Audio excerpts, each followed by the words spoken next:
Down but not out. Leftist icon Lula da Silva is determined to run for Brazil's presidential election, despite his failure to overturn a corruption conviction that will likely bar him from the race. He certainly has the confidence of Brazil's Workers' Party and Labour leaders, who insist he will be their candidate in October's poll, despite the threat of exclusion. Now a court's approved the seizure of the two-term former president's passport. Among the public, Lula remains popular, although not everyone is convinced. He was someone who looked after the poor people, but I think that he got lost in the politics, says this woman in Rio de Janeiro. I think he saw a lot of money. He started with good intentions, but got lost on the way. Lula's supporters call the ruling a farce orchestrated by his enemies to stop him returning to power. He maintains his innocence and has vowed to fight to the end. There was nothing discreet about Donald Trump's arrival in Davos. Observers won't have missed the irony. He owes his presidency in part to his railing against international gatherings such as this. In an interview with CNBC, however, he was keen to stress the patriotic reasons for his visit. After I said that I was going, there were massive stories about the elite and the globalists and the planes flying in and everything else. It's not about that. It's about coming to America, investing your money, creating jobs, companies coming in.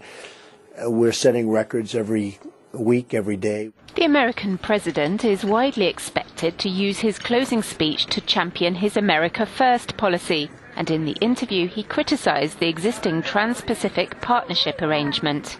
I would do TPP if we made a much better deal than we had. We had a horrible deal. The deal was a horrible deal. NAFTA is a horrible deal. We're renegotiating it. I may terminate NAFTA, I may not. We'll see what happens. I have fulfilled a lot of what I've said, and I'm only here a year. You know, I think I have 4 years and maybe another 4 years. Trump believes a strong American economy validates his nationalistic approach. It remains to be seen how this will go down with Macron, May and Merkel, who've all argued that globalization's the only way forward. It was their first meeting since clashing over President Trump's retweets of far-right videos. In Davos, Trump said he and British Prime Minister Theresa May like each other a lot. The two leaders insisted their relationship isn't strained. Thank you. And we've had, as you say, we've had a great discussion today. And said their countries would be boosting bilateral trade. Discussions really, I think I can say most importantly, that will be taking place, are going to lead to tremendous increases in trade between our two countries, which is great for both in terms of jobs. And we look forward to that, and we are starting that process pretty much as we speak. So, May earlier said that after leaving the EU, the UK will be seeking new economic partners and be an active advocate for free trade. Every country must support and shape the rules for free and fair trade and investment. We cannot pull in different directions. All eyes are on Trump, who's in Davos for the first time. Never invited as a businessman, he's now mingling with the same globalists he bashed during his presidential campaign. In Davos, attention turned to the difficulty of regulating cryptocurrencies. British Prime Minister Theresa May used her platform to raise concerns about the potential criminal uses of this form of asset. Despite the value of Bitcoin soaring by 1,700% at the end of last year, bankers too have their concerns. Bitcoin or other versions of crypto assets is something, or cryptocurrencies as some like to call it, is something completely different from central bank version money. Crypto assets, as we see them now, are not very efficient. They are not a stable store of value, and they are not a very well-functioning medium of exchange. It's up to each and every individual if they want to invest in that kind of asset or not, but it's not the kind of money that the central bank provides. US Treasury Secretary Steven Mnuchin urged countries to work together to regulate cryptocurrencies. In the States, they must register with the Financial Crimes Enforcement Network and comply with anti-money laundering rules. But Japanese bankers cautioned that cross-border regulation wouldn't be easy. For the first time in the 48-year history of the World Economic Forum, the 2018 summit in Davos, Switzerland, will be chaired entirely by women. The co-chairs of the event include International Monetary Fund Director Christine Lagarde, IBM Chief Executive Jeannie Rometty, and Norwegian Prime Minister Erna Solberg.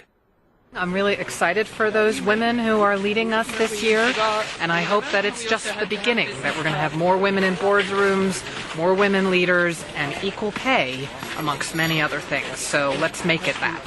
We need to make sure that women's voice is heard, that women do have equal rights, that they are in the workforce in equal numbers, and that the wave of violence against women is in fact eliminated.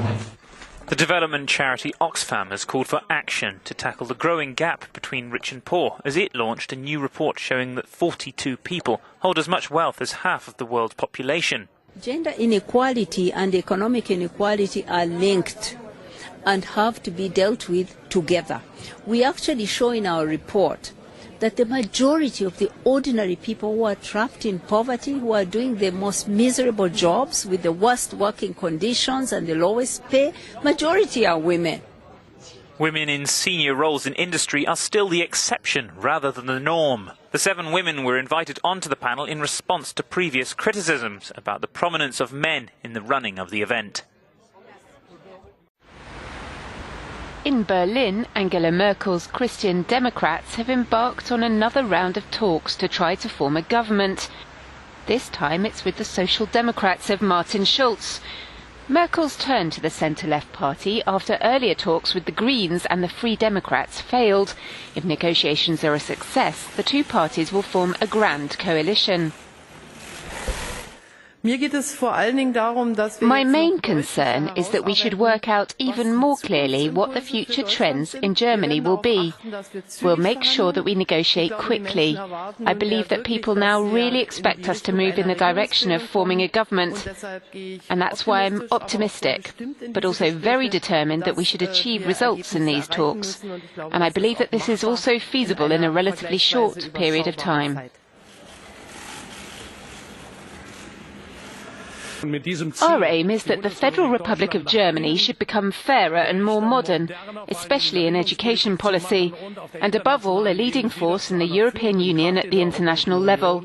With this will and in this spirit, we're entering into coalition negotiations. The Social Democrats start talks on the back foot. Recent polls suggest their supporters dropped to just 19% of the electorate. More than 120 days have passed since last year's elections, in which Merkel failed to secure an outright majority. It's thought this could be her last chance to forge a coalition deal. More than 40 people are now reported dead in a fire at a South Korean hospital. It's thought to have started in a first-floor emergency room of the building in Miryang, 270 kilometers from Seoul. Elderly residents of an adjoining nursing home were also caught up in the blaze. Dozens of people were injured. South Korea's president called an emergency meeting over the fire, the causes of which are not immediately known. It comes a month after 29 people died in a fire at a gym in the country.